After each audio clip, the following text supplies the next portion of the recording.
Policing ని బలోపేతం చేసేందుకు ఎన్టీఆర్ జిల్లా పోలీసులు వినూత్న కార్యక్రమం చేపట్టారు.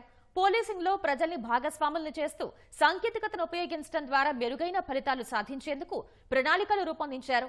సమాజంలోని వివిధ వర్గాల ప్రతినిధులతో జిల్లాలోని ప్రతి స్టేషన్ పరిధిలో సురక్ష కమిటీలు ఏర్పాటు చేశారు.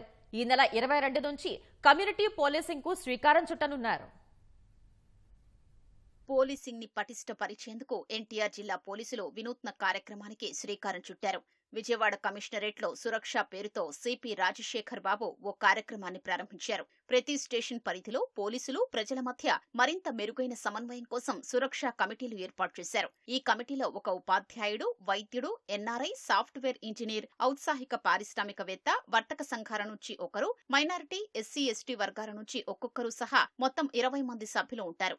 ఈ కమిటీలు సమాజంలోని అణగారిన వర్గాల భద్రతపై ప్రత్యేక దృష్టి సారించనున్నాయి. పౌరులకు సంబంధించిన ముఖ్యమైన అంశాల్ని గుర్తించి వాటిని మెరుగుపరిచేందుకు తీసుకోవాల్సిన చర్యల్ని సూచించనున్నాయి.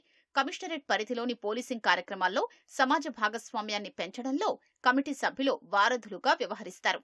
ప్రజలకు పోలీసులు అందిస్తున్న సేవలపై అభిప్రాయాలు సేకరించి మరింత మెరుగ్గా అందించేందుకు సూచనలు ఇవ్వనున్నారు.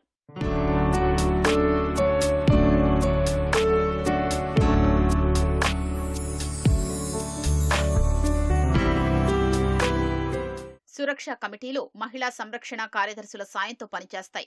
వృద్ధులు, పిల్లలు, మహిళలు, వికలాంగులు తదితర వర్గాల సమస్యలపై దృష్టి సారిస్తాయి. వివిధ నేరాల నివారణ, సైబర్ నేరాలు, మాదక ద్రవ్యాల రవాణా కట్టడిపై అవగాహన కల్పిస్తాయి. విద్యార్థులు, యువత సమస్యల పరిష్కారంలో అనుసంధానకర్తగా వ్యవహరిస్తాయి. సోషల్ మీడియాను సమర్థవంతంగా వినియోగించి పోలీసు సేవల్ని ప్రజలకు తెలియజేస్తాయి. నేరాలకు గురయ్యే ప్రాంతాల్లో సిఎస్ఆర్ కింద సీసీ కెమెరాలు ఏర్పాటు చేయడంలో కీలకంగా వ్యవహరిస్తాయి. డ్రోన్ల వాడకంలో సహకారం అందించడం, ట్రాఫిక్ అంబాసిడర్ల సాయంతో రద్దీని నియంత్రించేందుకు తోడ్పాటు అందించడంలో కీలక పాత్ర పోషిస్తాయి.